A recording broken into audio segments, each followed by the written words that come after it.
Hello Gen Zs, कैसे हैं आप सब लोग। I hope so you all have been very very good. हमारा रिवीजन सीरीज चालू है। I welcome you all to my YouTube channel.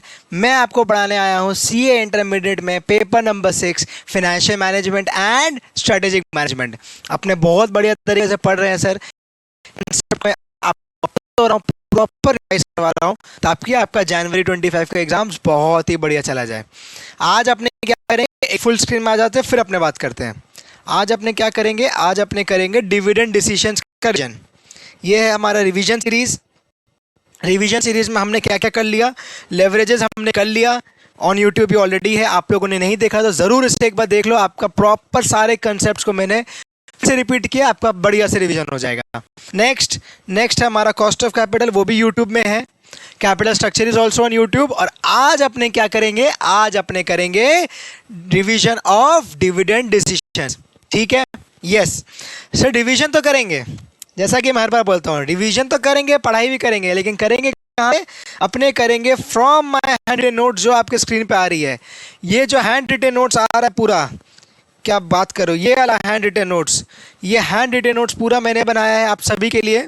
ये आपको मिल सकता है। उसके लिए आपको क्या करना है आपको पता है, नीचे दिए गए डिस्क्रिप्शन बॉक्स में गूगल फॉर्म मैंने दिया है, उससे आप फिल कर दो। ये बुक पूरा आपके घर तक फ्री में डिलीवर। क्या सर, फ्री में deliver? Yes, you heard me right. पूरा बुक आपको मिल जाएगा। आप बढ़िया से इसमें पढ़ाई कर लो। सारे कंसेप्ट है, मैं आपको दिखाऊं क्या क्विकली। ये देखो सारे कंसेप्ट है इसमें, सारे, कुछ नहीं छूटा है आपका। इंट्रोडक्शन भी मैंने डाला है थोड़ा सा। उसके बाद लेवरेज आपका चैप्टर है, लेवरेज के सारे कंसेप्ट। ये देखो लेवरेज आया, लेवरेज के सारे कंसेप्ट, सारे चीज़ हैं। और आज अपना क्या है, आज अपना है डिविडेंड डिसीजन। ये देखो डिविडेंड डिसीजन के पूरे notes, formula, exams, even important theory portions. ये देखो जिस टाइप के पूरे थ्योरी पोर्शंस वो भी मैंने कवर किया है। और उसके लिए क्या किया मैंने, उसके लिए इंस्टीट्यूट का मटेरियल ही लिया, उसी का स्क्रीनशॉट लगा दिया। बिकॉज थ्योरी में अगर आप इंस्टीट्यूट के लिए इंस्टीट्यूट का मटेरियल लिख के आओगे एग्जाम में तो ही नंबर मिलेगा, सबको पता है। हम सब ने देखा है, प्रीवियस ईयर एग्जाम्स बहुत गए हैं। थ्योरी में मार्क्स तभी मिलता है जब इंस्टीट्यूट को इंस्टीट्यूट का मटेरियल मिलता है। ठीक है, हाँ sir.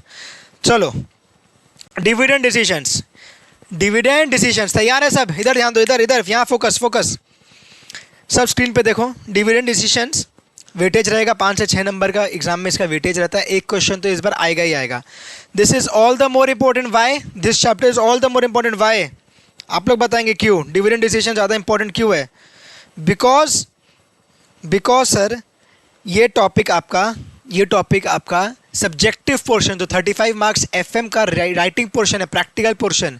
I am not talking about MCQs. जो प्रैक्टिकल पोर्शन है, जो सब्जेक्टिव पोर्शन है, उसमें ये आपका कवर नहीं है, हुआ था लास्ट एग्जाम्स में। आई मीन टू से सितंबर 24 में आपका क्वेश्चन नहीं आया गया था डिविडेंड डिसीजन से। इसीलिए ये ऑल द मोर इंपॉर्टेंट है, हमें और भी ज़्यादा एफर्ट देना है इस चैप्टर में। ओके, डन है बात। डिविडेंड डिसीजन चैप्टर, नाम सुनते क्या समझ में आ रहा है? नाम सुनते ही क्या समझ में आ रहा है? Dividend decisions.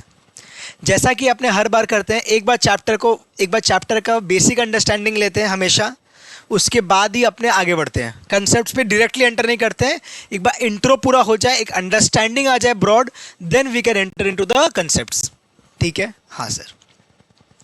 डिविडेंड डिसीजंस मतलब, डिविडेंड क्या हुआ, हमने बहुत बार बात किया। डिविडेंड क्या हुआ, अगर जो हमारे कैपिटल प्रोवाइडर्स है कंपनी के, I am not talking about debenture providers, debenture holders, no. इस चैप्टर में हम लोग बात करें only dividend. So capital providers में डेट वाला पोर्शन एलिमिनेट हो गया, नो डेट।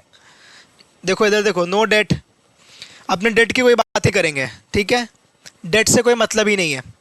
जो बात हो रहा है डिविडेंड हो रहा है। और किसका डिविडेंड हो रहा है? डिविडेंड भी दो होते हैं, एक प्रेफरेंस और एक इक्विटी। अपने लिए क्या रेलेवेंट है? अपने लिए रेलेवेंट है इक्विटी। अपने लिए रेलेवेंट है इक्विटी। सारी बातें होंगी इक्विटी डिविडेंड की। ठीक है, समझ में आया सबको? समझ में आया सबको? समझ में आया? हाँ सर, समझ में आ गया। अब एक तो बात मैं आपको दिखाता हूँ। यहाँ पे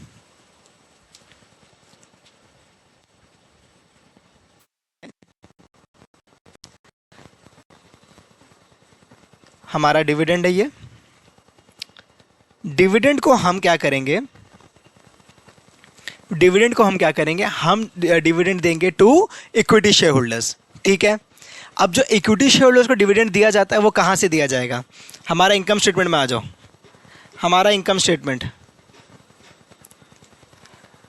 सब बातें यहीं पर ही छुपी हैं सर, सब बातें यहीं छुपी है इनकम स्टेटमेंट में। ये रेलेवेंस, ये इंपॉर्टेंस है इनकम स्टेटमेंट का। इनकम स्टेटमेंट आ जाओ, हमारा sales, variable cost, contribution, fixed cost, उसके बाद आएगा ईबीआईटी। यहाँ तक तो कोई दिक्कत ही नहीं है। इंटरेस्ट जो आएगा, ये इंटरेस्ट किसे जाएगा? ये इंटरेस्ट जाएगा टू डिवेंचर होल्डर्स या टू लोन प्रोवाइडर्स, ठीक है। Next is what? Next is EBT आया। टैक्स करने के बाद हमारा क्या आएगा? टैक्स के बाद यहाँ पैट आ जाएगा। इनकम स्टेटमेंट में हमने क्या किया? Sales, variable cost, contribution, fixed cost, EBIT, interest, EBT, tax and PAT. ये पैट आ गया। अब इसमें आप ध्यान दो, इसमें आप लोग ध्यान दो, ये पैट से अब दो चीज़ें निकलती हैं। ये पैट से या तो ये पैट सबसे पहले जाता है प्रेफरेंस डिविडेंड को एक हिस्सा, प्रेफरेंस शेयर होल्डर्स को प्रेफरेंस डिविडेंड बोलते हैं हम उसे। पैट का एक हिस्सा जाता है प्रेफरेंस डिविडेंड में, एंड सेकेंड हिस्सा कहाँ जाता है? बचा हुआ क्या होता है? क्या बोलते हैं उसे हम? क्या बोलते हैं उसे हम? आफेश। आफेश मतलब earnings available for equity share holders. PAT में से प्रेफरेंस डिविडेंड अगर हट गया, ये अगर हट गया पैट में से, तो क्या बचेगा? पैट में से ये हट गया तो आफेश बचेगा, earnings available for equity share holders. आफेश क्या है? टोटल अर्निंग्स जो कंपनी के ओनर्स के लिए बची है। अब कंपनी चाहे तो अपने ओनर्स को डिविडेंड दे सकती है, कंपनी चाहे तो रिटेन्ड अर्निंग्स के तहत पे रिटेन्ड अर्निंग्स बोल के इससे पूरा का पूरा अपने पास रिटेन कर सकती है। इतना सिंपल सा बात है। इधर आ जाओ, जो भी आपको कहा प्रॉफिट टैक्स में से जो रिटेन्ड अर्निंग्स है, या तो हमारा रिटेन्ड जो करते हैं वो रिटेन्ड अर्निंग्स हो जाएगी, एंड जो हम डिस्ट्रीब्यूट करते हैं वो डिविडेंड हो जाएगा। प्रेफरेंस डिविडेंड का हम बात नहीं कर रहे, तो वो हटा देते हैं हम बात। तो हमारा PAT is ultimately then what? आफेश। अगर पैट के बाद लेस प्रेफरेंस डिविडेंड करके आफेश आता, मैं बोल रहा हूँ प्रेफरेंस डिविडेंड को एक्सक्लूड कर दीजिए, तो पैट एंड आफेश सेम है। जो पैट बचा, आफेश बचा, उसी से हम डिविडेंड देते हैं, और जो बचा वो हमारा रिटेन अर्निंग्स हो जाता है। एकदम सिंपल सी बात है, कोई तो इसमें नई बात हमने की नहीं अभी तक, ठीक है। जो डिविडेंड दे रहे हैं, दो टाइप से दे सकते हैं dividend. There are two forms of dividend. कौन कौन से? सबसे पहला, या तो हम नॉर्मल डिविडेंड दे दें, कैश डिविडेंड बोलते हैं हम उसे। नॉर्मल अगर आप मान लो किसी कंपनी का शेयर लेते हो, तो उसके बदले अगर डिविडेंड मिलता है तो that is what? That is called a cash dividend, जो नॉर्मल आपके बैंक अकाउंट में क्रेडिट होती है। सेकेंड फॉर्म ऑफ डिविडेंड कौन सा है? सेकेंड फॉर्म ऑफ डिविडेंड कौन सा है? शेयर रीपरचेजेस। शेयर रीपरचेजेस मतलब buyback. Simple share buyback is also a form of dividend. कंपनियां क्या करती हैं? कंपनियां क्या करती है? अपना ही शेयर मार्केट से बाईबैक कर लेती है at a higher price generally. उससे क्या होता है? उससे जो एग्जिस्टिंग शेयर होल्डर्स होते हैं उन्हें फ़ायदा होता है, and that is called as a dividend, another form of a dividend. ठीक है, एकदम सिंपल सी बात है, इसमें तो कोई दिक्कत की बात है ही नहीं। डिविडेंड हो गया हमारा। Now next what? नेक्स्ट हम क्या करेंगे? कुछ डिविडेंड थ्योरीज है। This is the most important part आपके चैप्टर का। आपको इंस्टीट्यूट इधर ही पे क्वेश्चन पूछने वाला है। कुछ डिविडेंड थ्योरीज है। एक होती है रेलेवेंस थ्योरी, एक होती है इररेलेवेंस थ्योरी। सर रेलेवेंस इररेलेवेंस तो सुना सुना लग रहा है। यस, कल ही हमने पढ़ा कैपिटल स्ट्रक्चर चैप्टर में रेलेवेंस थ्योरी और इररेलेवेंस थ्योरी। जो हमारा traditional approach, net income approach, Modigliani and Miller approach without tax, सब क्या थे? वो सब रेलेवेंस एंड बाकी इररेलेवेंस। इस तरीके से हमने दो कल थ्योरीज भी पढ़ी हैं। आज हम उसी में क्या करने वाले हैं? डिविडेंड डिसीजंस में कुछ 3 मॉडल्स हैं, वो हम पढ़ने वाले हैं। कौन कौन से? Walter's model, Gordon's model and MM approach. Walter, Gordon और एमएम। एमएम वापस कौन हुए? वही हमारे मोदी गिलानी एंड मिलर। ये दो ही हमारे वापस एमएम अप्रोच में आए। ठीक है, यस। ये मॉडल्स की थ्योरी डिटेल पढ़ने से पहले एक इंपॉर्टेंट थ्योरी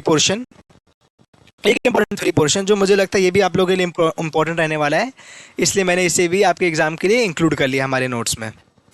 क्या फैक्टर्स देखना पड़ता है डिविडेंड डिसीजन लेने से पहले? अगर आज हम कोई भी डिसीजन लेते हैं हम, तो कुछ फैक्टर्स को ध्यान रखते वो डिसीजन लेते हैं। सारे डिसीजन के पीछे कोई फैक्टर्स छुपे हैं हमारे, वही फैक्टर्स जो डिविडेंड डिसीजन के पीछे छुपे होते हैं उसे हमें ध्यान रख के डिविडेंड का डिसीजन लेना होता है। जैसे सर जैसे जैसे कि मान लो अगर डिविडेंड डिसीजन का हम बात करें तो सबसे पहला है हमारा अवेलेबिलिटी ऑफ फंड्स। सिंपल सी बात है, कितना फंड्स अवेलेबल है, जितनी रिटेन्ड अर्निंग्स अवेलेबल रहेगी उसी से हम डिविडेंड दे सकेंगे।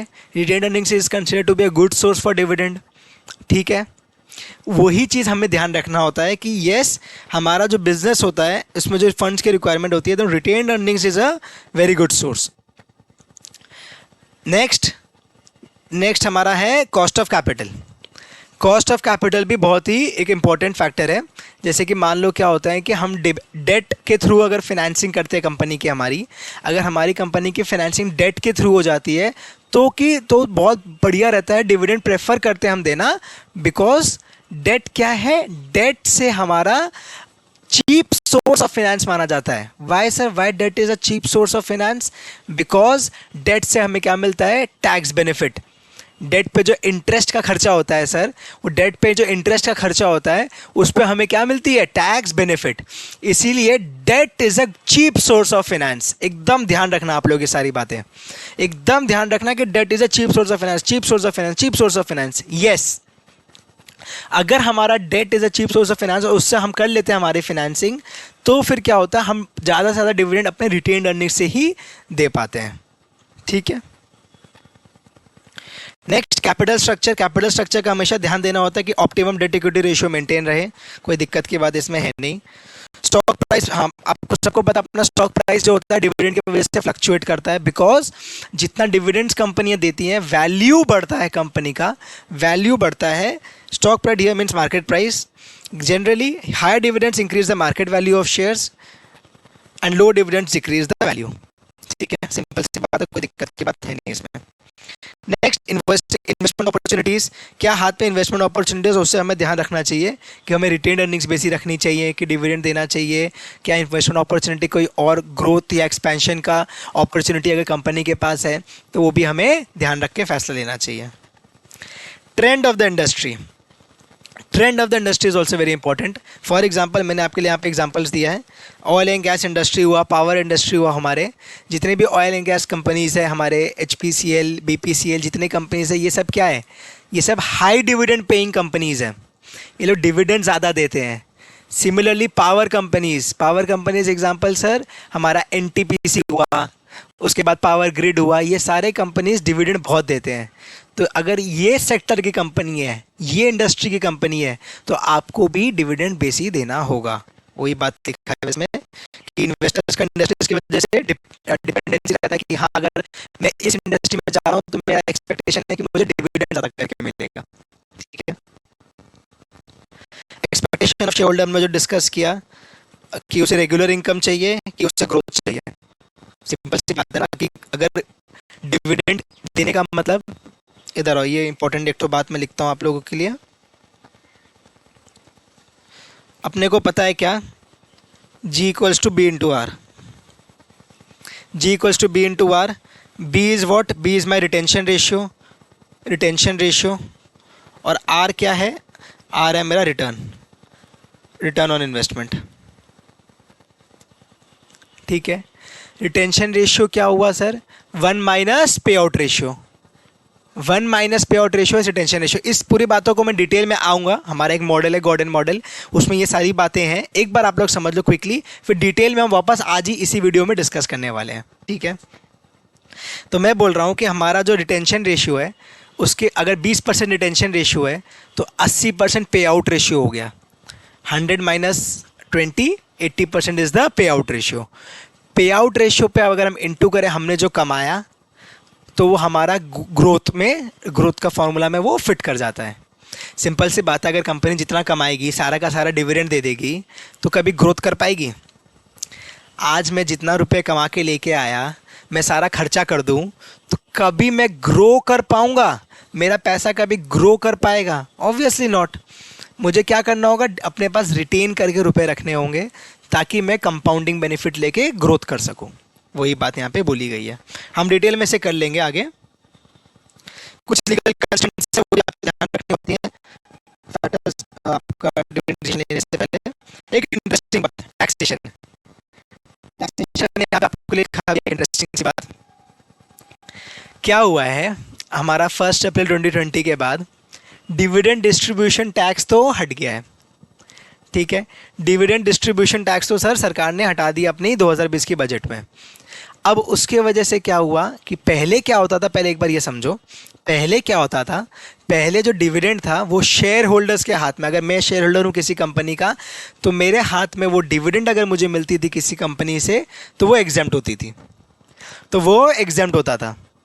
अब क्या हुआ है, अब ये हुआ है कि कंपनी के हाथ में टीडीएस कटता है सर, डिविडेंड देने से पहले टीडीएस कटता है, और वो टीडीएस कट कर जब डिविडेंड मुझे मिलता है वो मेरे हाथ में टैक्सेबल हो जाता है। It's a double taxation on dividend, yes it's a fact, ध्यान दो आप लोग, इट्स अ फैक्ट। ये बहुत अच्छा नॉलेज का बात, मैं बस आपको क्विकली बता दे रहा हूँ कि फर्स्टली अब डिविडेंड में क्या होता है, टीडीएस कट रही है, 5,000 का थ्रेशोल्ड है, उसके ऊपर जाने से टीडीएस कट रहा है। Second it is taxed in the hands of individual at slab rates as exemption has been withdrawn. समझ में आया आपको, रीड कर लेना आप लोग एक बार इसे। Now we will come to the most important part. तीनों मॉडल्स पर हम डिस्कस करने वाले हैं अब, ये हमारा चैप्टर का एक one of the most important part होने वाला है। वॉल्टर मॉडल, सेकंड का नाम क्या था, गॉर्डन मॉडल, एंड थर्ड का नाम MM model, MMM, Modigliani and Miller model, ठीक है। वॉल्टर मॉडल क्या कहता है, वॉल्टर मॉडल क्या कहता है कि डिविडेंड यूज करके, डिविडेंड से मार्केट प्राइस बढ़ती है, मार्केट प्राइस बढ़ती है मतलब ultimately the wealth of the share holders बढ़ता है। अगर डिविडेंड बढ़ता है तो मार्केट प्राइस बढ़ेगा and ultimate wealth of the share holders बढ़ेगा। वही बात मैंने यहाँ पे कहा है कि कैसे हमारा मॉडल, वॉल्टर मॉडल किससे दिया था, जेम्स सी वॉल्टर उनका नाम है, उन्होंने दिया था, और वो बोलते हैं कि dividend can be use to maximize the wealth of shareholders, ठीक है, कोई दिक्कत ही नहीं है इसमें। वॉल्टर मॉडल एक बार मैं आपके लिए आपके यहाँ पे बनाता हूँ। वॉल्टर मॉडल,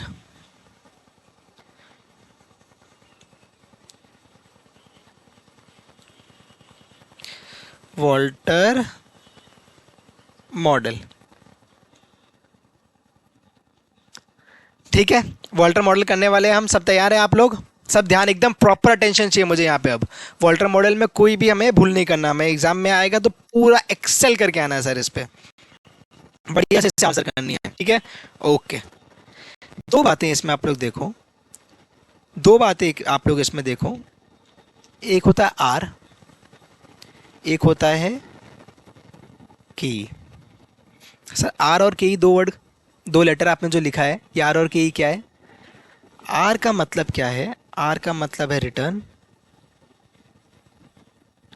आर का मतलब है रिटर्न, के का मतलब है कॉस्ट। आर का मतलब है रिटर्न एंड के का मतलब है कॉस्ट, कोई दिक्कत ही नहीं है इसमें, हाँ कोई दिक्कत नहीं है।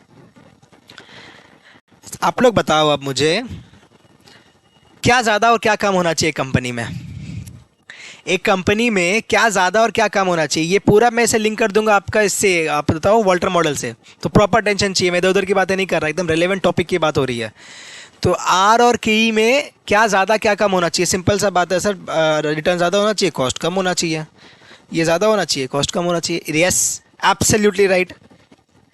एक चीज़, अगर मान लो आर ज़्यादा है के से, रिटर्न अगर ज़्यादा है के से, मैं ऐसे लिखूँ इसे, अगर मेरा रिटर्न मान लो ज़्यादा है के से,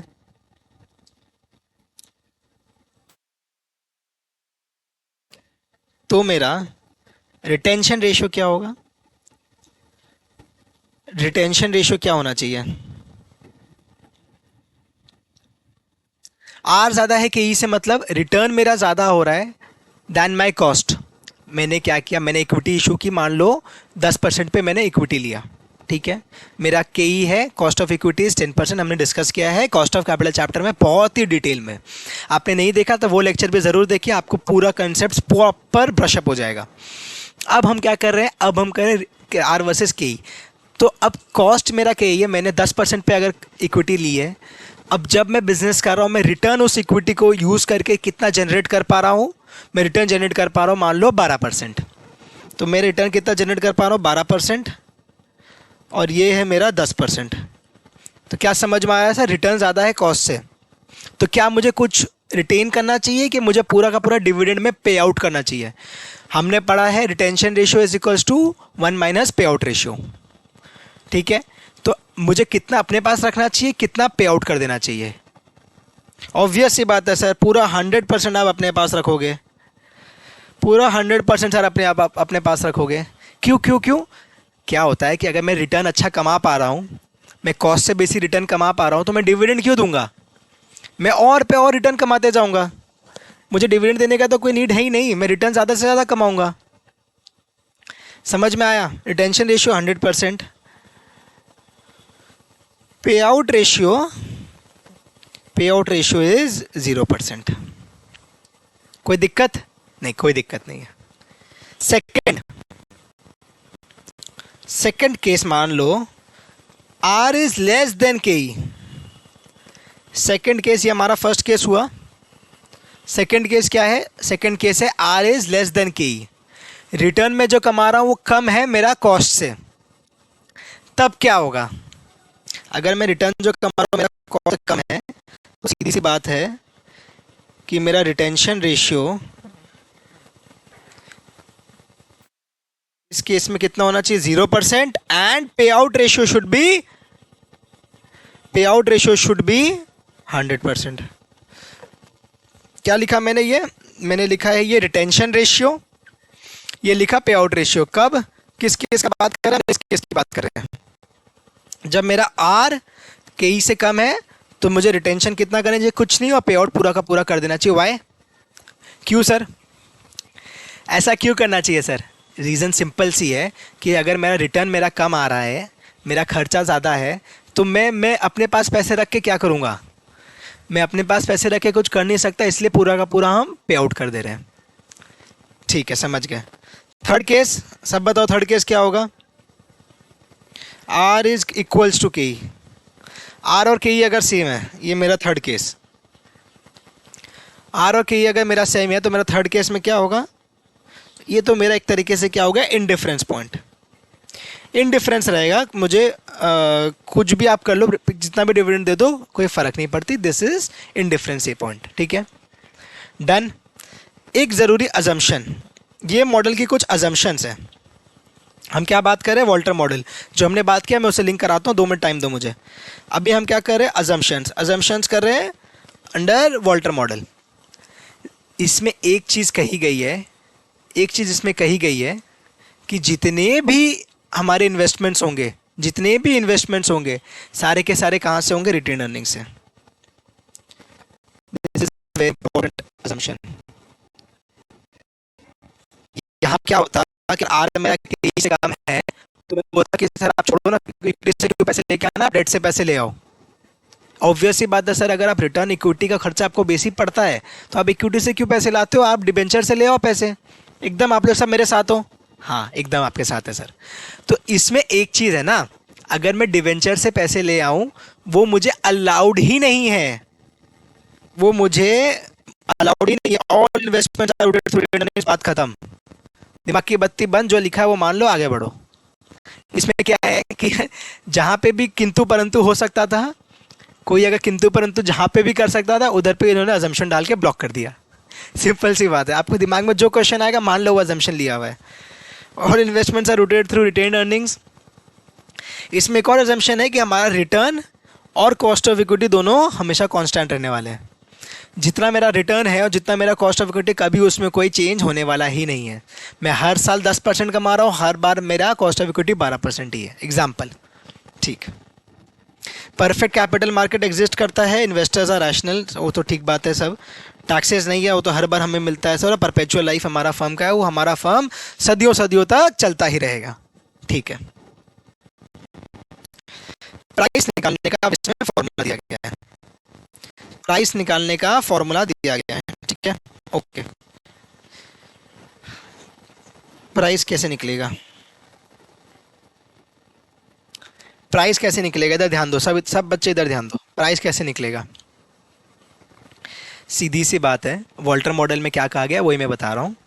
सीधी सी बात है सर, प्राइस हमारा एमपीएस क्या लिखा मैंने? Market price per share.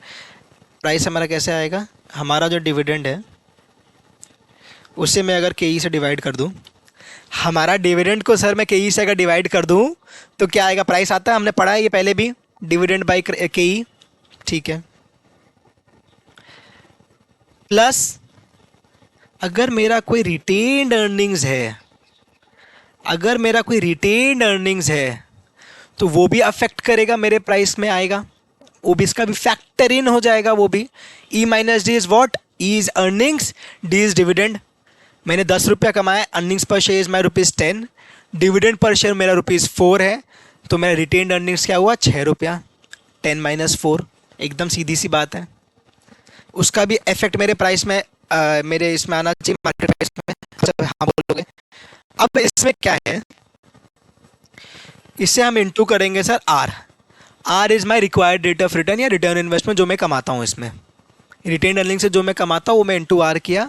किस पे कमा रहा हूँ सर, मैं डिवाइड करता हूँ यहाँ पे के ई, मैं पैसे लेके आ रहा हूँ के ई से और उस पर मैं आर कमा रहा हूँ, सीधी सी बात है।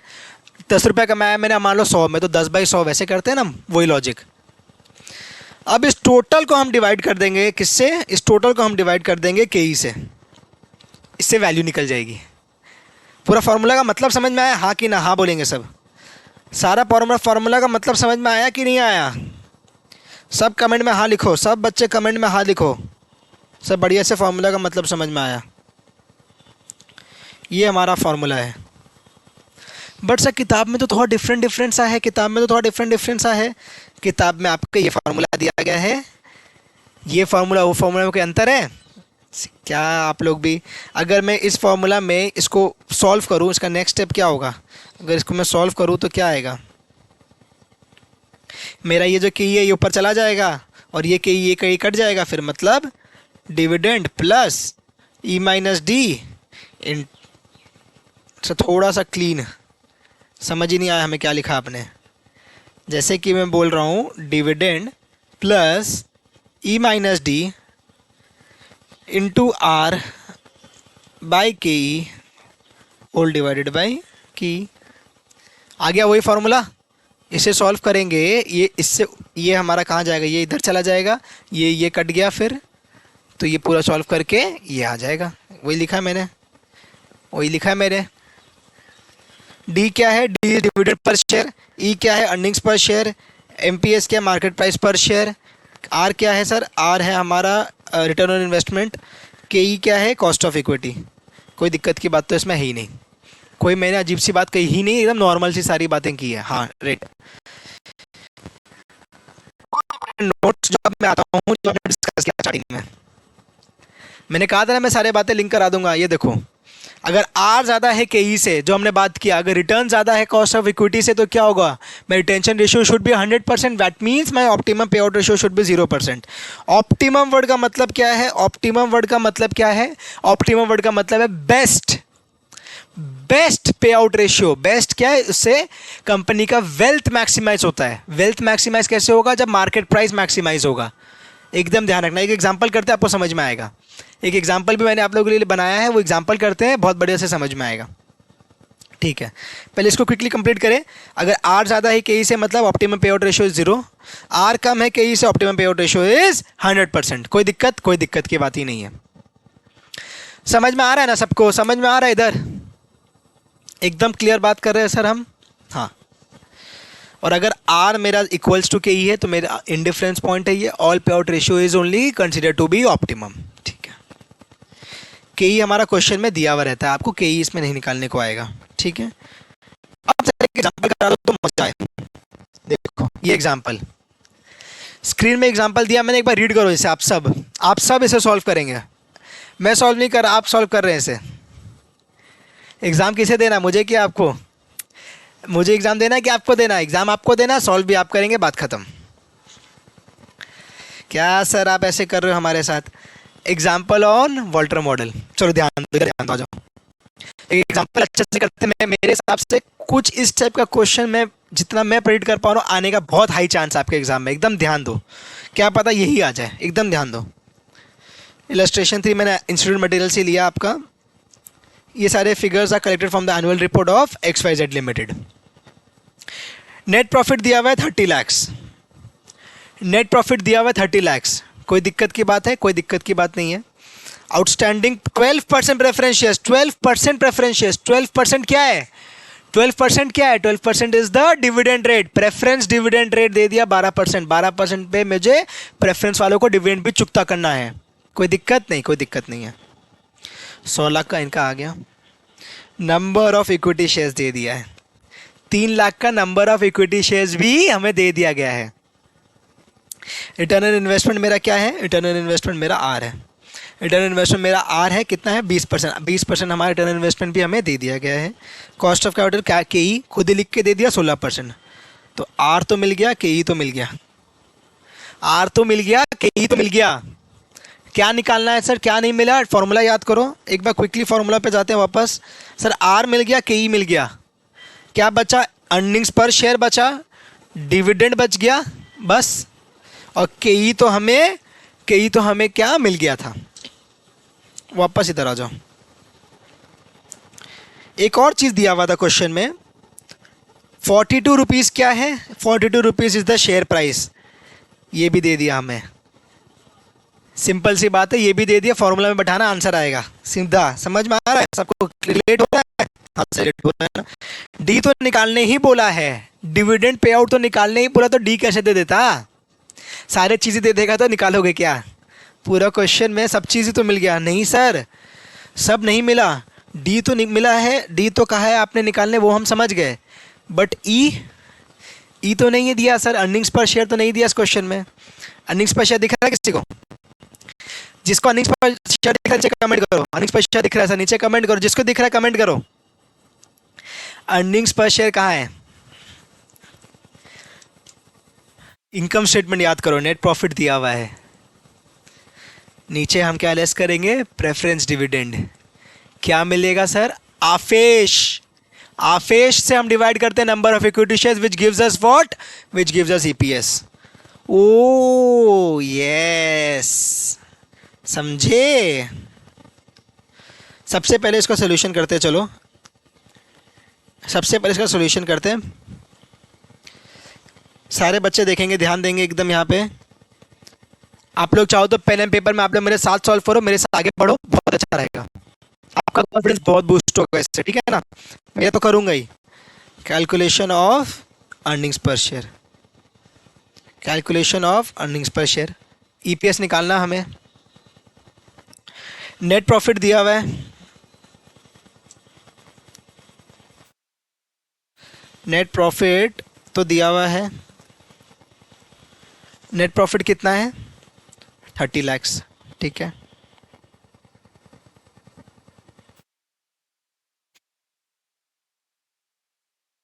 क्या हमने बात किया, क्या लेस करना है? Preference dividend. क्या लेस करना है? Preference dividend. कितना है preference dividend? 12% into 100 lakh which gives us what? 12 lakh.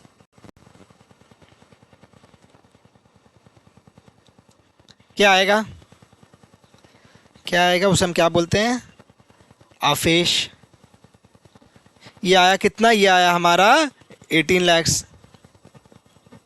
आफेश आ गया हमारा 18 लाख। दिस माइनस दिस किया हमने, यहाँ हमारा आ गया 18 lakh. Number of equity shares दिया हुआ है? हाँ दिया हुआ है। नंबर ऑफ इक्विटी शेयर्स कितना है? 3 लाख। फास्ट फास्ट करना, आप लोगों को मेरे से आगे निकलना है। तो कितना आया सर हमारा ईपीएस? ईपीएस आ गया 6 लाख। चलो पहला चीज़ तो मिल गया, ईपीएस आ गया। डी निकालना है, एमपीएस दिया हुआ है, केई दिया हुआ है, आर दिया हुआ है। पुट करो आंसर आ जाएगा, पुट करो आंसर आ जाएगा। चलो फटाक से एक बार फॉर्मूला फिर लिखेंगे हम लोग। फॉर्मूला लिखेंगे सर, अगर मैं आप लोगों के लिए फॉर्मूला लिख सकता हूं तो आप लोगों को भी एग्जाम में फॉर्मूला भी लिखना है। ऐसा हड़बड़ में फास्ट नहीं करना है, हमें फॉर्मूला के संग प्रॉपर आंसर दे के आएंगे हम। हमें जो हमें आता हुआ उसमें गलत नहीं करना है, ठीक है? हाँ सर समझ गए। तो market price per share is equals to what? Dividend तो निकालना है हमें, प्लस ई हमारा 6 रुपया 6 लाख, माइनस डी हमें निकालना है, इनटू आर। आर हमारा दिया हुआ है क्या? ये हमारा आर है, ये हमारा की है। 20/16, तो मैं इसे ऐसे लिख सकता हूँ 0.20 divided by 0.16, this whole divided by what 0.16। समझ में आ रहा है क्या सब बच्चे? हाँ बोलो, समझ में आ रहा है क्या? क्या कर रहे हैं हम, समझ में आ रहा है? हाँ सर, बढ़िया से समझ में आ रहा है हमें। आप क्या करो, पूरी बातें हमें बढ़िया से समझ में आने लगी हैं। इसे सॉल्व करना है अब आपको। एमपीएस कितना दिया हुआ था? एमपीएस कितना दिया हुआ था? एमपीएस है हमारा 42। एमपीएस हमारा 42 दिया हुआ है। सॉल्व करो आप लोग, सॉल्व करके बताओ मुझे क्या आएगा। सॉल्व करके क्या आएगा? मार्केट प्राइस पर शेयर दिया हुआ है, डिविडेंड हमें निकालना है, ये 6, ये 20, ये 16, ये 16। डिविडेंड क्या आएगा मैं बताऊं आपको? तो आप सॉल्व करवा दो सर। देखो सीधी सी बात है, एक स्टेप और मैं लिख देता हूँ, फिर आप लोग बताओगे। 42 इंटू 0.16। चलो चलो आप लोग फटाफट करो। जिसका आंसर आ गया नीचे कमेंट बॉक्स में आंसर लिख दो। जिसका आंसर आ गया नीचे कमेंट बॉक्स में आंसर लिख दो।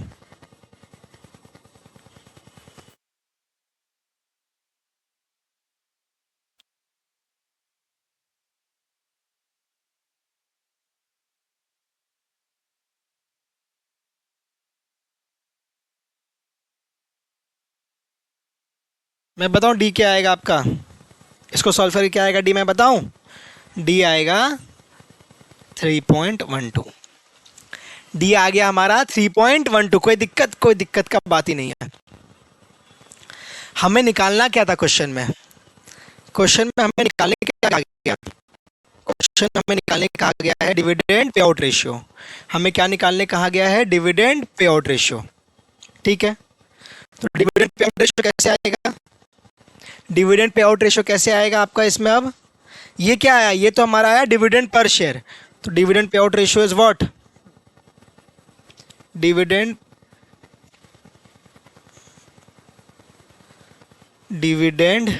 पे आउट रेशियो।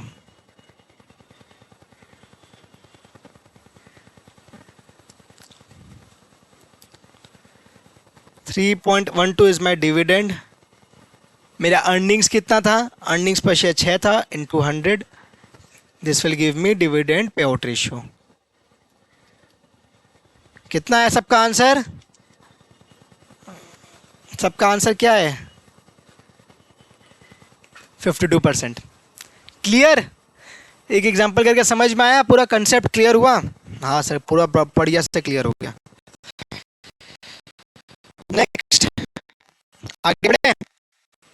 ये हमारा था वॉल्टर मॉडल, एग्जाम्पल भी हो गया, कंसेप्ट भी हो गया। आगे बढ़ते हैं। नेक्स्ट क्या है? नेक्स्ट है हमारा गॉर्डन मॉडल। नेक्स्ट क्या है? नेक्स्ट है हमारा गॉर्डन मॉडल।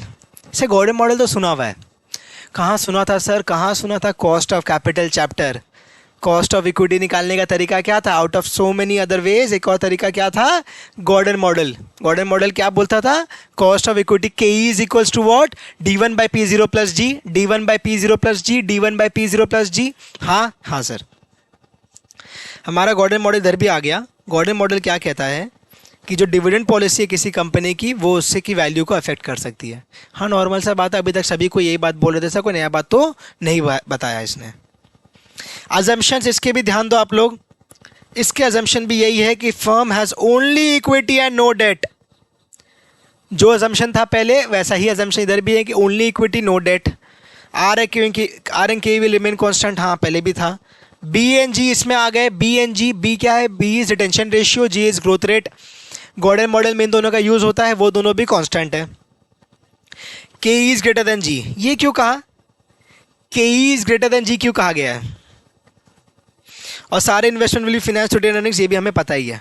के इज ग्रेटर देन जी का मतलब आप लोग बताओ, ये बताओ, ये के इज ग्रेटर देन जी ये क्यों कहा गया है? सर अगर के ई ग्रेटर देन जी है, हम क्या कर रहे हैं? Gordon model. हम क्या कर रहे हैं अब? Revise Gordon model. ठीक है, हाँ ठीक है।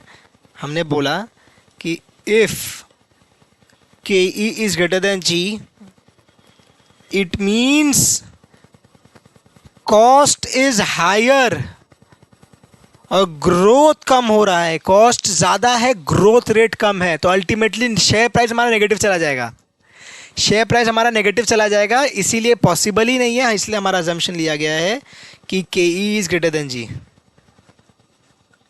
धन्यवाद। समझ में आया कि नहीं सबको? हाँ या ना बोलो?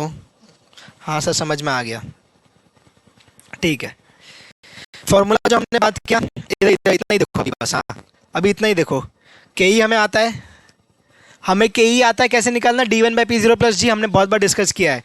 पी जीरो निकालना हो तो सर इसी फॉर्मूला को हेर फेर करेंगे तो मिल जाएगा, हाँ कि ना? यस वही चीज़ है, कोई नई फार्मूला नहीं है। मैं नहीं चाहता आपको एक करके फार्मूला रट्टा मरवाऊँ। आपको एक चीज़ ध्यान रखना है, गॉर्डन मॉडल आपको याद है, फार्मूला उसकी याद है, उसी से यहाँ पे भी आपका पी जीरो आ गया। अलग से इसे याद करने जाओगे पूरा मे भी कंफ्यूज हो जाओ एग्जाम में, इसलिए माथा ही मत लगाओ। याद रखो डिविडेंड डिसीजन में हमें क्या निकालनी होती है, प्राइस, प्राइस निकालना होता है। और आपको के ई का फॉर्मूला अगर पता है तो प्राइस आप उससे आराम से निकाल सकते हो। वही चीज़ डी1 इज द एक्सपेक्टेड डिविडेंड, बहुत बार बात किया। एक्सपेक्टेड डिविडेंड मतलब क्या? अगर मान लो क्वेश्चन में दिया रहे कि आप किसी डेट पे खड़े हो और करंट डिविडेंड दिया हुआ है और ग्रोथ रेट दिया हुआ है। एक्सपेक्टेड डिविडेंड का एक छोटा सा चीज़ वापस रिवाइज करा रहा हूँ आपको। एक्सपेक्टेड डिविडेंड को हम बोलते हैं D one. D one is what? D one is D zero into one plus G. D zero पे अगर मेरा जो करंट डिविडेंड है उससे मैं ग्रोथ जोड़ दूं तो मेरा उस साल का डिविडेंड आ जाएगा। मेरा उस साल का डिविडेंड आएगा कि नहीं, हाँ या ना? इस साल का अगर मुझे डिविडेंड निकालना है, इस साल का मुझे अगर डिविडेंड निकालना है जो मैंने बनाया अभी, इस साल का डिविडेंड निकालना है तो मेरा यहाँ पे जो डिविडेंड है, यहाँ पे जो डिविडेंड है उस पर मैं ऐड कर दूंगा ग्रोथ, तो मिल जाएगा डी1। कोई दिक्कत? कोई दिक्कत ही नहीं है, बड़ा सिंपल सा चीज़ था ये तो। हाँ राइट, सारे बातें बहुत सिंपल है सर, कोई दिक्कत कहीं आपको आएगी ही नहीं। ध्यान से आप लोग हमारे लेक्चर सुनो, एक बार रिवीजन कर लो उसका, एक बार रीड कर लो हमारे नोट्स। नोट्स कैसे मिलेंगे? नोट्स मिलने के लिए नीचे दिए गूगल फॉर्म को, डिस्क्रिप्शन बॉक्स में दिए गूगल फॉर्म को आपको भरना है। आपके घर तक होम डिलीवरी एकदम बढ़िया से पेटी पैक्ड होम डिलीवरी पूरा फ्री ऑफ कॉस्ट में मिल जाएगा। मेरी गारंटी है सर, पक्का मिल जाएगा। कितना दिन में मिलेगा सर? नेक्स्ट 7 डेज़ में आपके हाथों में आपके किताब होंगे। Done.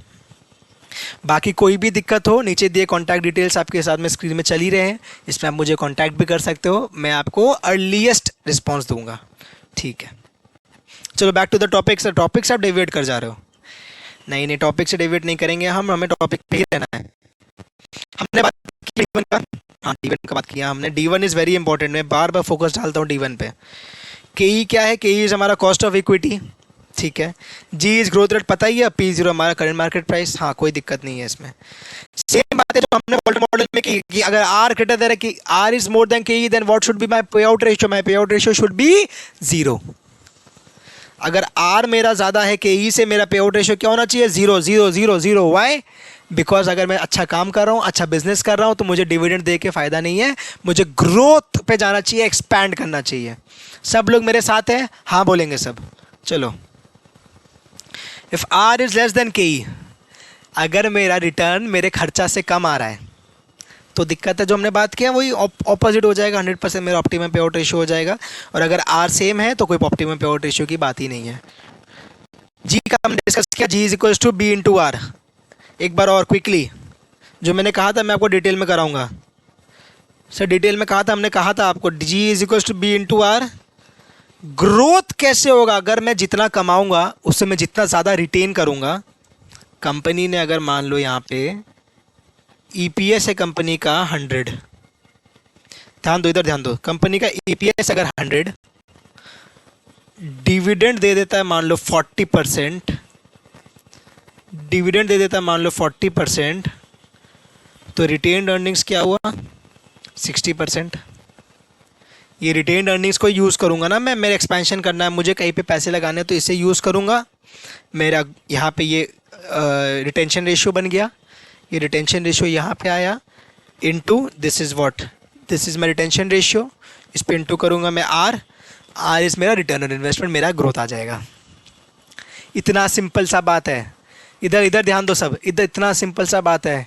Ji is equals to B into R. B is retention ratio, जितना मैं रिटेन करूंगा, जितना मुझे रिटर्न सामने मिलेगा उसे मैं इंटू करूंगा, मेरा ग्रोथ उतना ही होगा। ठीक है, कोई दिक्कत की बात तो इसमें है ही नहीं, ठीक है ना। कंक्लूजन क्या है गॉर्डन मॉडल का, जब आर ज़्यादा है के ई से, आर ज़्यादा है के ई से तो मार्केट प्राइस बढ़ेगा। ऑब्वियसली बात है, कंपनी अच्छा करेगी तो मार्केट प्राइस ऑटोमेटिकली उसका बढ़ेगा और डिविडेंड पे आउट उसका घटता चला जाएगा। ठीक है, एग्जाम्पल, गॉर्डन मॉडल का एग्जाम्पल करने का भी इच्छा है, चलो आ जाओ। पूरा एग्जाम्पल के संग मैं तैयार होकर आया हूँ आपके लिए। ये एग्जाम्पल आप लोग कर लो, गॉर्डन मॉडल बढ़िया से रिवाइज हो जाएगा। एक एग्जाम्पल करोगे गॉर्डन मॉडल आपका बढ़िया से रिवाइज हो जाएगा, ठीक है ना। हाँ सर ठीक है, तो गॉर्डन मॉडल का हम रिवीजन करेंगे।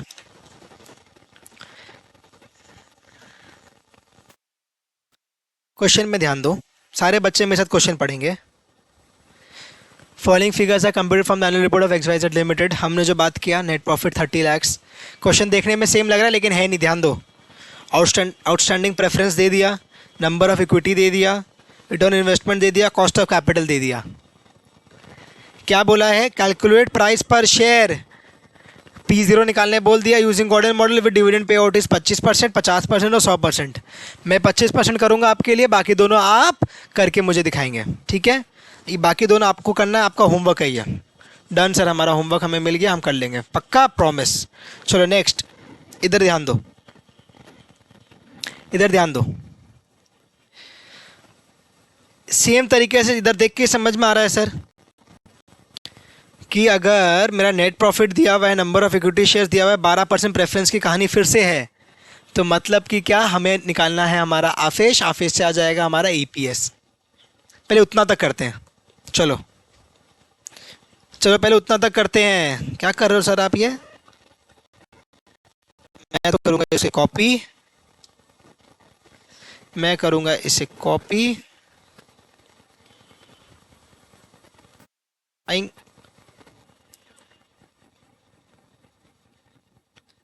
कॉपी में हमारा थोड़ा दिक्कत हुआ क्या,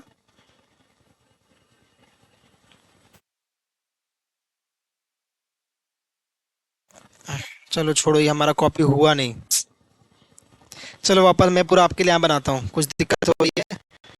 चलो, calculation of EPS, calculation of EPS सारे बच्चे फटाफट करेंगे, हम सॉल्यूशन कर रहे हैं। स्पीड में कर रहा हूँ मैं, ध्यान देना आप लोग, मैं थोड़ा स्पीड में कर रहा हूँ, ध्यान देना आप लोग। सेम चीज़ है इसीलिए मैं फटाफट कर रहा हूँ। नेट प्रॉफिट दिया हुआ है हमें कितना, नेट प्रॉफिट दिया हुआ है हमें 30 लाख।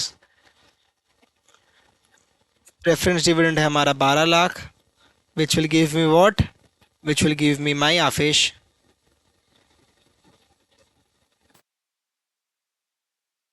इस पे हम डिवाइड कर देंगे नंबर ऑफ इक्विटी शेयर्स, तो कितना आएगा, नंबर ऑफ इक्विटी शेयर्स कितना, 3 लाख। 3 लाख है तो हमारा 6 लाख आ गया EPS। ठीक है, EPS आ गया। फॉर्मूला क्या है हमारा, प्राइस का फॉर्मूला अंडर गॉर्डन मॉडल क्या है, अभी हमने जो बात किया, प्राइस का फॉर्मूला अंडर गॉर्डन मॉडल क्या है, price is equals to D1 by KE minus G। हमें D1 दिया हुआ है, हमें D1 दिया हुआ है क्या क्वेश्चन में, कहीं दिख रहा है किसी को D1 यहाँ पे, जिससे दिख रहा है बताओ मुझे, D1 मिला हुआ है sir. Dividend pay out ratio अगर दिया हुआ है, अर्निंग्स पर शेयर आपका आ गया, तो D1 तो ऑब्वियसली सर 6 इंटू 25% आप करोगे तो डिविडेंड मिल जाएगा। वेरी गुड, तो डिविडेंड कैसे आएगा, डिविडेंड आएगा हमारा 6 इंटू 25%, डिविडेंड आ गया। KE माइनस G, KE दिया हुआ है, KE दिया हुआ है, KE दिया हुआ है, यस KE कितना है, KE है हमारा 16%, KE है हमारा 16%, 0.16। ग्रोथ कहाँ है, ग्रोथ कहाँ है, ग्रोथ कैसे मिलेगा, ध्यान दो सारे बच्चे ध्यान दो, ग्रोथ कैसे मिलेगा। EPS मेरे पास है, EPS मेरे पास है, पे आउट रेशियो 25% है, तो मतलब रिटेंशन रेशियो कितना हुआ 75%। ग्रोथ का हमने क्या बात किया, कैसे आता है ग्रोथ, यहाँ पे हमने क्या बात किया, ग्रोथ कैसे आता है, growth is G is equals to B into R. B is what, retention ratio. हमारा क्वेश्चन में ये 25 है तो ये हमारा क्या हो गया, 0.75 is my retention ratio. R क्या है, आर दिख रहा है किसी को? हाँ, आर तो है 20%। आर तो ये रहा 20, आर तो हमारा ये रहा 20%। समझ में आया? हाँ सर, बढ़िया से समझ में आ गया। 0.75 इंटू 0.2 इंटू 100, 15% का हमारा आ गया ग्रोथ रेट। कभी भी परसेंटेज वगैरह हो, हमेशा उससे क्या कर लो, कन्वर्ट कर लो इनटू डेसिमल्स। डेसिमल्स में कन्वर्ट करने के बाद आप हमेशा उसे इजीली सॉल्व कर पाओगे, एंड देन इनटू 100 करके आंसर परसेंटेज में निकालना। एक बात ध्यान से याद रखना, आप ज़रूर से ध्यान रखना, यहाँ पे ध्यान दो, सुनो मेरी बात, एक बार मेरी बात ध्यान से सुन लो कि क्वेश्चन में अगर क्वेश्चन परसेंटेज का है, आपको कैलकुलेशन में अनश्योर हो, तो आपको क्या करना है, सिंपल सी बात है, सबसे पहले कैलकुलेट कर लो इन डेसिमल्स। डेसिमल्स में जो पूरा सम सॉल्व कर लो, और सम सॉल्व करने के बाद उसे इंटू 100 कर दो, परसेंटेज आ गया, बात खत्म, आगे बढ़ जाओ। ठीक है, समझ गए? तो ये हमारा 0.15, इसे सॉल्व करो, आपका आंसर आ जाएगा। इसे सॉल्व करो, आंसर हो जाएगा, आंसर आ जाएगा।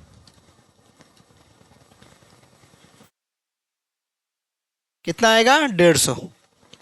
150 रुपीज इज योर आंसर, बात खत्म। सो इजी, यस, इतनी ही इजी है, इतना ही इजी है। कुछ भी डिफिकल्टी पूरे चैप्टर में, पूरे कंसेप्ट में, पूरे सब्जेक्ट में ही नहीं है। इतना बढ़िया से मैं समझा दूंगा आपको कि कहीं भी कुछ डिफिकल्ट लगेगा ही नहीं। अगर कुछ भी चीज़ आपको डिफिकल्ट लगेगा तो आप मुझे बताना, सर ये समझ नहीं आया, मैं ज़रूर आपके लिए अलग से उस पर वीडियो बना दूंगा, अलग से आपको उसकी क्लैरिटी दे दूंगा, कोई दिक्कत नहीं है। आप मुझे रीच आउट कर सकते हो, नीचे हमारा टेलीग्राम चैनल ज्वाइन कर सकते हो, सारे लिंक्स डिस्क्रिप्शन बॉक्स में ही है। ठीक है, ये पूरा क्वेश्चन हमने किया 25% को पे आउट रेशियो मान के। अगर मान लो पे आउट रेशियो मेरा अलग अलग 50%, 100% है, तो ये सेम चीज़ हम 2 बार और करेंगे, मेरा आंसर आ जाएगा। अभी मैं नहीं कर रहा, मैंने आपको लिए एक तरीके से कर दिया, बाकी तो आपको उसको करना है ताकि आपकी प्रैक्टिस हो जाए। ठीक है, डन। चल, एक टॉपिक हमारा लास्ट मॉडल बच गया, मोदी, गिलानी एंड मिलर। फिर से नाम से सुना सुना लग रहा है, फिर से नाम सुने सुने लग रहे हैं। यस, सारे नाम वही है। गॉर्डन सुना हुआ है आपका, मोदी, गिलानी सुना हुआ है आपका, सबसे जान पहचान हो गई है आपकी। अब इन सारे महाअनुभव लोग से आपकी जान पहचान हो गई है, कोई नए नहीं है अब आपके लिए।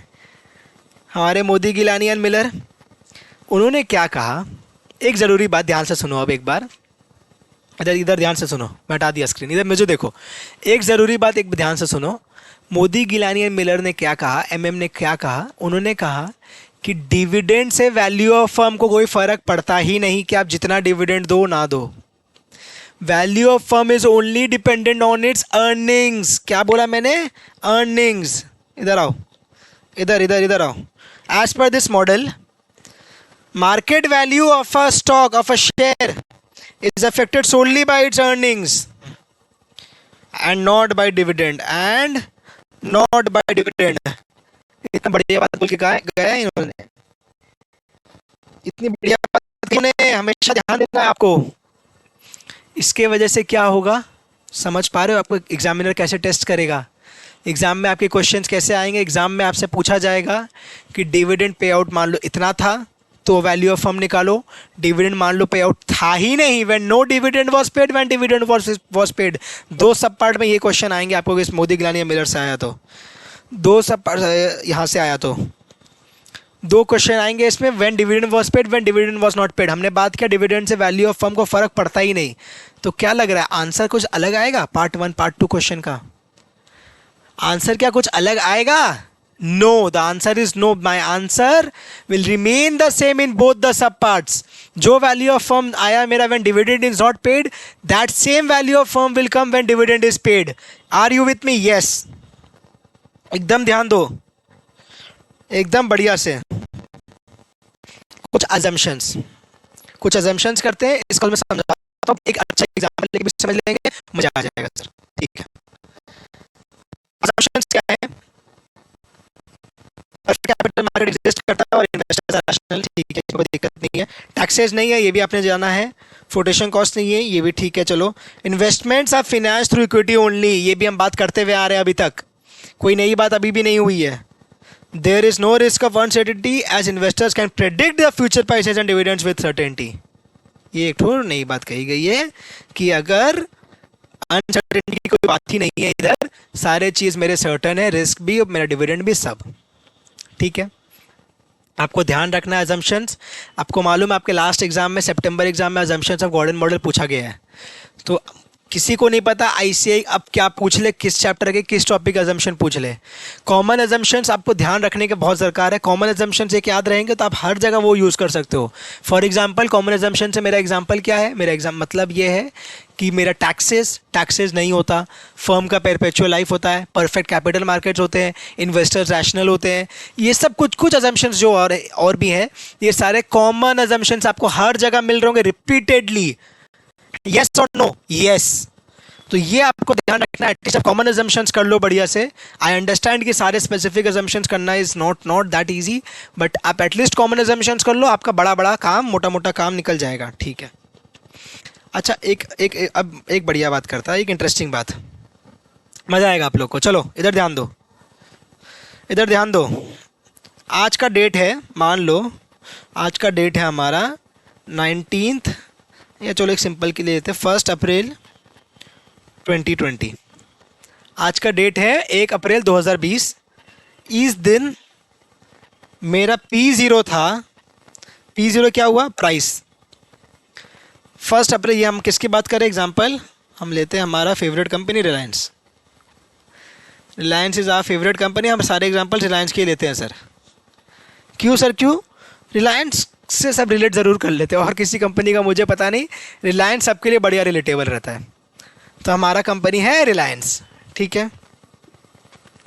रिलायंस का 1 अप्रैल 2020 को मान लो दाम था सर 100 रुपीज़। सिंप्लिसिटी के लिए 100 रुपये दाम था 1 अप्रैल 2020 को P0। 31 मार्च 21 को इसका दाम क्या हो गया? इसका दाम बढ़ के हो गया 110 रुपया। आपने इन्वेस्ट किस दिन किया? आपने इस दिन इन्वेस्ट कर लिया, 100 रुपये के दाम में आपने इन्वेस्ट कर लिया। मैंने 100 रुपये पे मान लो एक शेयर लिया, ओनली 100 रुपये पे लिया। 31 मार्च 21 को उसका दाम 110 हो गया, तो मेरा कितना रिटर्न हुआ? कितना हुआ रिटर्न? अब बताओ सब, रिटर्न कितना हुआ? मैं रिटर्न हुआ 10%। हाँ या ना? रिटर्न कितना हुआ? 10%। कोई नई बात कही क्या हमने? नहीं, सिंपल सी बात है सर, क्या बात कर रहे हो, 100 का 110 हुआ मतलब 10% कमाया। अगर मान लो इस पीरियड में जो था, ये जो पीरियड है, इधर ध्यान दो, इसमें मान लो डिविडेंड भी दिया गया 5 रुपये का, 5 रुपीज़ पर शेयर का डिविडेंड भी दिया गया इस पीरियड में। 5 रुपीज़ पर शेयर का डिविडेंड दिया गया, तो मेरा टोटल रिटर्न कितना हुआ? सीधी सी बात है, 10 रुपया। ये 10 और ये 5, 10 + 5 15, 2200, 15% का हमारा रिटर्न हुआ। हम उसे ऐसे लिख सकते हैं, मैं इसे ऐसे लिख सकता हूँ। ध्यान दो आप लोग, इधर ध्यान दो, ज़रूरी बात है, इधर ध्यान दो। अगर मान लो मेरा रिटर्न मुझे निकालना है, तो मैं ऐसे लिख सकता हूँ 110 + 5 डिवाइडेड बाई 100 -1। इस पूरा को इंटू 100 कर दो, आ गया आपका रिटर्न। कोई नई बात कही क्या हमने? अभी तो आपने हाँ किया था कि 15% का रिटर्न है। आपने हाँ किया था कि नहीं? हाँ सर, हाँ किया था हमने। तो 110 का 5 रुपये मैंने बढ़ाया, 115 divide by 100 is what? 1.15 -1 is 0.5 into 100 is 15%। कोई नई बात तो हुई नहीं, 15% ही आया। ये क्या है? 110 क्या है? 110 P1 है। समझ में आ रहा? अब रिलेट हो रही है सारे बातें। 5 रुपये क्या है? 5 रुपये हमारा D1 है। 110 P1 है, 5 रुपये D1 है। हमारा P1 और D1 मिल गया। 100 रुपया क्या है? 100 रुपया P0 है, ठीक है। ये फॉर्मूला हमने सीखा। अब हमारा टॉपिक पे वापस आओ। ये जो फॉर्मूला दिया गया है प्राइस का, इसे मैं ऐसे कर सकता हूँ क्या? आप लोग बताओ सर, आप ऐसे कर सकते हो कि नहीं? 1 + KE is equals to D1 plus P1 by P0। 1 plus K E is equals to D1 plus P1 by P0 मैं कर सकता हूँ। मैंने क्या किया, ऐसे सिंप्लीफाई किया है। Is equals to what, K E is equals to then what, क्या हो जाएगा D1 plus P1 by P0 minus 1। के ई क्या हो गया, D1 plus P1 by P0 minus 1, यही के ई हुआ। वही तो किया हमने सर यहाँ पे भी। ये मान लो के ई है हमारा, तो के ई अगर ये है तो यही तो आया, D1 plus P1 by P0 minus 1 हो गया। इतना इजी, यस। सारे बच्चे कंफ्यूज होते हैं इसमें, मुझे नहीं पता क्यों। कितना सिंपल तरीके से मैंने आपको बताया, वो आपको ध्यान रखना है। कोऑर्डिनेट मॉडल का फॉर्मूला याद करने का दरकार ही नहीं, D1 बाई P0 प्लस जी।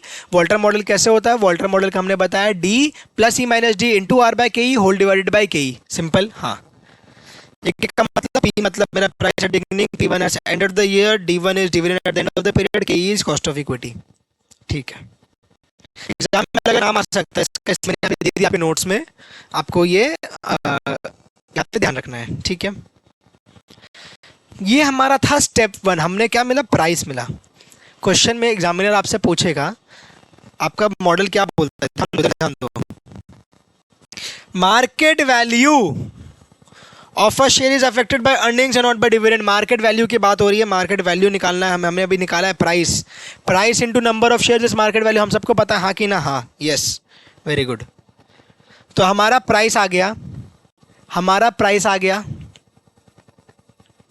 अब अगर मान लो क्वेश्चन में रहा ऐसा कुछ कि मुझे अगर एक प्रोजेक्ट का इन्वेस्टमेंट करना है, मुझे एक इन्वेस्टमेंट करना है, मुझे एक इन्वेस्टमेंट करना है, कितना का, 1 लाख रुपए का। 1 लाख रुपए का मुझे इन्वेस्टमेंट करना है। आर ई मतलब रिटेन्ड अर्निंग्स, रिटेन्ड अर्निंग्स मेरा है मान लो 20,000। तो मुझे और कितना रुपया चाहिए, तो मुझे और कितने रुपए चाहिए सर, तब आपको चाहिए और 80,000 रुपये। मेरे पास अगर 20,000 खुद के पास पड़े हैं, मेरे पास अगर 20,000 खुद के पास पड़ा है, तो मैं क्या 1 लाख पूरा वापस लूँगा क्या बाज़ार से? मेरे पास ओनली मेथड क्या है, फिनेंस का, इक्विटी। ठीक है, मुझे कोई किंतु परंतु अगर मगर नहीं चाहिए। हम लोग डिवेंचर का बात, प्रेफरेंस का बात नहीं कर रहे, अपने बात कर रहे हैं ओनली इक्विटी। कोई किंतु पिंतु परंतु अगर मगर नहीं, सिर्फ मुझे क्या करना है, इक्विटी इशू करना है। मेरे पास रिटेन अर्निंग्स है 20%, मैं उसे यूज़ कर सकता हूँ। यहाँ सर आप कर सकते हो, क्योंकि retain earnings is also use to finance in this model. ठीक है, ये हमारा अजम्पशन में था। ये जो 80,000 बचा, इस पे मैं क्या करूँगा, शेयर्स इशू करूँगा। मैं क्या करूँगा सर, इस पे शेयर्स इशू करूँगा। मान लो मार्केट प्राइस कितना चल रहा है, मान लो मार्केट प्राइस चल रहा है 10 रुपये का। मार्केट प्राइस कितना मिला सर, 10 रुपये मिल गया। तो नंबर ऑफ शेयर्स, सारे बच्चे निकाल लेंगे नंबर ऑफ शेयर्स। अब नंबर ऑफ शेयर्स जो मुझे इशू करना है, सारे बच्चे निकाल लेंगे, हाँ या ना। 80,000 बाई 10, हाँ सर 8,000 शेयर इशू करने हैं आपको, हो गया आपका काम। Very good. अब इधर आ जाओ, क्या इधर बात किया सर आपने, ये देखो, calculation of new equity shares निकालना है मुझे, टू बी इशूड अगर निकालना है। उससे मैं एम बोल रहा, एम फॉर मंकी, एम बोल के डिनोट कर रहा हूँ मैं। डिनोट आप कुछ भी बोल के कर सकते हो, मैंने एम कहा है इसे यहाँ पे। I is what, I is मुझे कितना इन्वेस्टमेंट चाहिए, 1 लाख चाहिए था मुझे, हाँ कितना, हाँ। ई माइनस डी क्या है, is my earnings, D is my dividend, which what remains is my retain earnings. तो इन्वेस्टमेंट 1 लाख, रिटेन अर्निंग्स 20,000, तो बचा 80,000। 80,000 को मैं डिवाइड किससे करूंगा, P1 से। P1 क्या है, 80,000 को मैं डिवाइड किससे करूंगा, P1 से। P1 क्या है, P1 सर मेरा प्राइस है। 80,000 को मैंने डिवाइड किया प्राइस से, 8,000 आ गया नंबर ऑफ शेयर्स। वही बात किया, कोई नई बात हुई इसमें भी, कोई नई बात नहीं है। तो बड़ा सिंपल चल रहा है ही सिंपल चलेगा क्या, है ही सिंपल। चलो आओ इधर ध्यान दो, इधर ध्यान दो। अब हमारा एम, हाँ हमारा एम आ गया, हमारा P0 आ गया था। वैल्यू निकालना हमें, वैल्यू कैसे निकालते हैं हम, वैल्यू हमने पढ़ा है कल के क्लास में हमने क्या पढ़ा, वैल्यू कैसे निकालते हैं sir, value of a firm is value of debt plus value of equity. Value of debt हमारा क्वेश्चन में है नहीं, हमारे चर्चे के बात ही नहीं है वैल्यू ऑफ डेट, बिकॉज हमारा अजम्पशन लिया हुआ है कि डेट इज नॉट यूज्ड। बात खत्म, ठीक है। अब वैल्यू ऑफ कंपनी क्या होगा, वैल्यू ऑफ कंपनी क्या होगा, value of firm N plus M. आज आपके पास मान लो आप आज आपके पास, इधर आ जाओ, वापस एक छोटा सा इजी एग्जांपल, 1/4/20 को मेरे पास 800 शेयर्स है किसी कंपनी के, 800 शेयर्स है रिलायंस के, चलो 800 shares of Reliance of RIL, ठीक है, 800 शेयर्स है। During the year new 200 shares are bought. मैंने 200 और शेयर ले लिए, देख सकता हूँ मेरा मन मैं जितना शेयर लूँ, टोटल कितना शेयर हुआ, टोटल शेयर्स 1000 टोटल शेयर्स हुए। इसका प्राइस क्या चल रहा है, मार्केट प्राइस क्या चल रहा है, इसका प्राइस क्या चल रहा है, इसका प्राइस चल रहा है मान लो 100 रुपये। तो क्या मिलेगा, 1000 इंटू 100 हमें मिल जाएगा हमारा टोटल वैल्यू 1 लाख। एकदम यस, ये तो बड़ा ही सिंपल बात है। एन प्लस एम, एन था मेरा ओल्ड, एन क्या था, एन था हमारा ओल्ड शेयर्स, एम क्या है, एम है हमारा न्यू शेयर्स, पी क्या है, पी है प्राइस। कोई दिक्कत, N is old shares, M is new shares, मतलब 800 plus 200 1000 share total. Price at the year end कितना था वो मैंने लिखा P1, मेरा आ गया total value. E plus I तो होगा ना सर, रिटेन अर्निंग्स तो वैल्यू का पार्ट होगा ही। ई माइनस आई क्या है, ई माइनस आई क्या है, अर्निंग्स माइनस इन्वेस्टमेंट, जो बचा मेरा रिटेन अर्निंग्स होता है, हमने बात किया है, रिटेन अर्निंग्स मेरा पार्ट होगा। डिवाइड कर देंगे 1 प्लस के ई से, 1 प्लस के जैसे यहाँ पर हम डिवाइड करें 1 प्लस के ई पर, सेम तरीके से भी 1 प्लस के ई से डिवाइड हो गया, हमारा वैल्यू ऑफ फर्म आ गया, डन। कोई दिक्कत हुआ किसी को, कोई दिक्कत की बात हुई क्या सर, मज़ा आया कि नहीं, हाँ मज़ा आ गया था, तो बड़ा सिंपल तरीके से समझ में आ गया।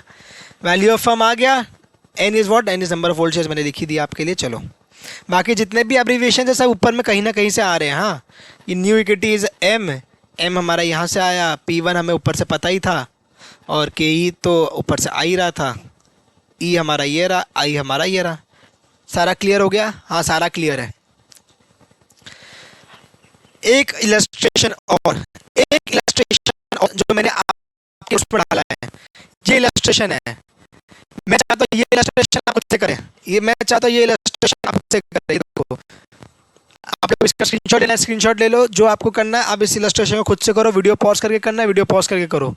ये इलस्ट्रेशन मैं चाहता हूँ आप खुद से करें, सारी चीज़ें मैं नहीं करांगा, इलस्ट्रेशन आप खुद से करो, आपका अंडरस्टैंडिंग आना ज़रूरी है। मैंने 2 इलस्ट्रेशन ऑलरेडी करा के रखी है आपको, ये इलस्ट्रेशन खुद को आपको करना है, do it yourself,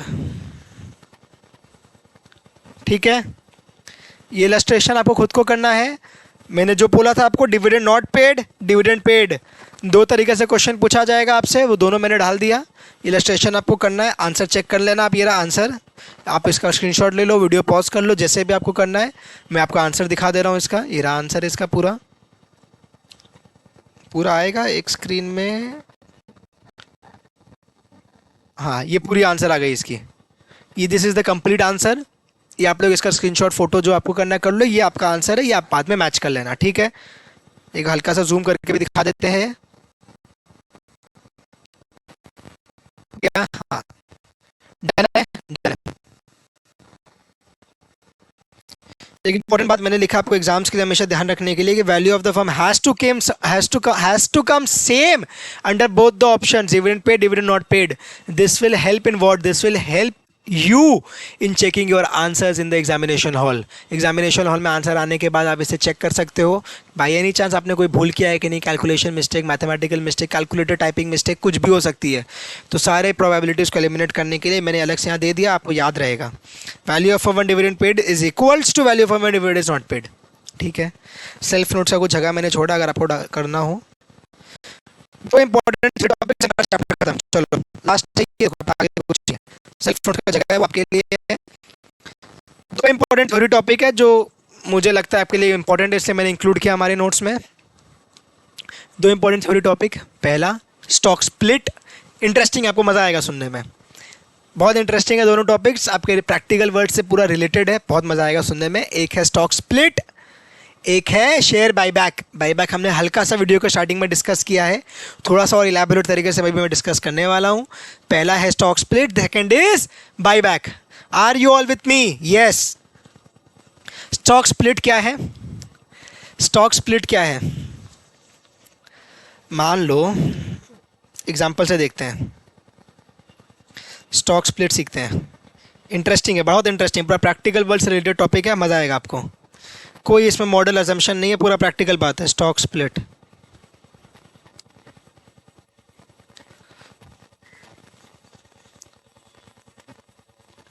stock split करना है।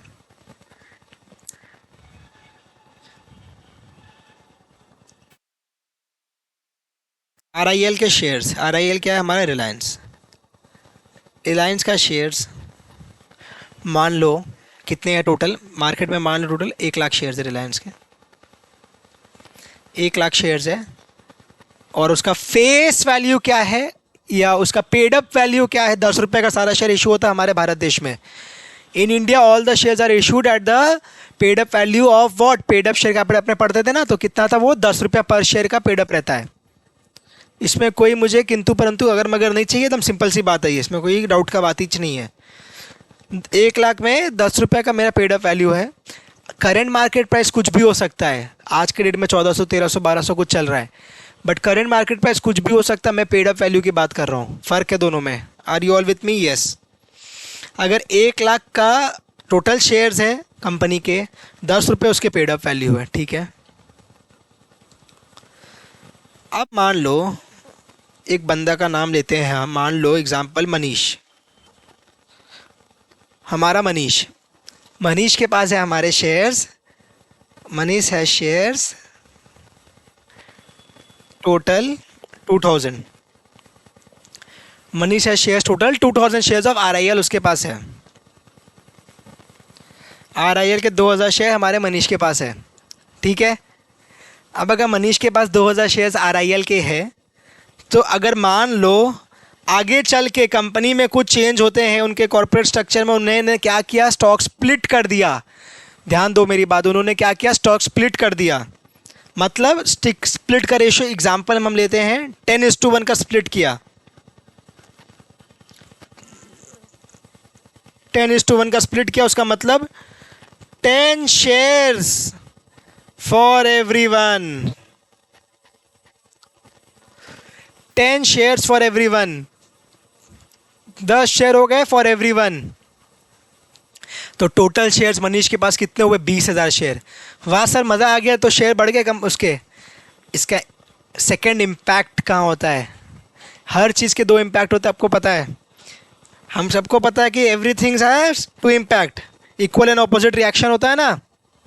आपने पढ़ा है न्यूटन के हमारे पढ़े हैं आपने फोर्सेस। अब इसमें आप लोग देखो, चलो न्यूटन को छोड़ो, इधर ध्यान दो। हमारा क्या हो गया? हमारा क्या हो गया? Now total shares with Manish is equals to 20,000। Manish के पास अब टोटल शेयर्स 20,000 हो गए, 2,000 था, 10 का हुआ।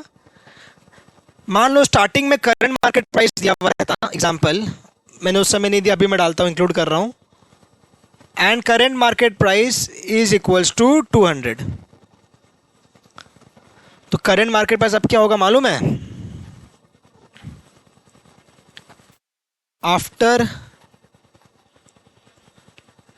Split current market price will become, current market price will become what? 20। क्या क्या क्या क्या क्या क्या? पहले कितना था मनीष का वैल्यू? पहले मनीष का टोटल वैल्यू कितना था शेयर्स का? 2000 into 200 which is equals to what? 4 के बाद 5 0 लगा दो, 4 लाख। अभी कितना है? अभी है 20,000 इंटू 200, कितना हुआ? 4 lakh into 20, sorry 20,000 into 20 which is what, which is again 4 lakhs। मतलब कोई टोटल वैल्यू में चेंज हुआ नहीं स्टॉक स्प्लिट के वजह से। वही सारी बातें हैं, इधर देखो, अब इधर जो नोट्स में है सब इंपॉर्टेंट टॉपिक्स। स्टॉक स्प्लिट में, stock split means splitting a stock into many. It is done to regulate the price of shares which has risen beyond the limit. मान लो कि क्या होता है इसमें, एक और ऑल्टरनेटिव क्या है स्टॉक स्प्लिट के अलावा, और एक क्या ऑप्शन है तरीका सर? स्टॉक स्प्लिट का ड्रॉबैक क्या है कि पेड अप वैल्यू उसमें 10 से घट के या जो भी नंबर से घट जाएगी। ऑल्टरनेटिव है bonus. Bonus issue is also an alternative. जैसे रिलायंस भी हाल में किया bonus, this is real example now. Reliance अभी हाल में बोनस की इशू किया था, तो अब उसके वजह से क्या हुआ, रिलायंस के जो दाम है वो घट गए, बट उसका paid up value was intact at 10 rupees. ठीक है, तो ये दोनों सेम काम करता है, स्टॉक स्प्लिट और बोनस। स्टॉक स्प्लिट हमने डिस्कस किया, एक और मैंने आपके यहाँ पे भी लिया था, हमारा टाटा स्टील, टिस्को जिसे हम बोलते हैं, वो 1,000 रुपये से ऊपर ट्रेड करता था एक टाइम पे 2022 में। This is also real example. Company decided to do a stock split of rupees of 10 shares for everyone. This brought down the price from 1,000 to ₹100। Because क्या हुआ, शेयर 10 गुना हुआ, प्राइस 10 गुना से 10% होकर रह गया। समझ में आया? हाँ सर। तो ultimately value will remain the same.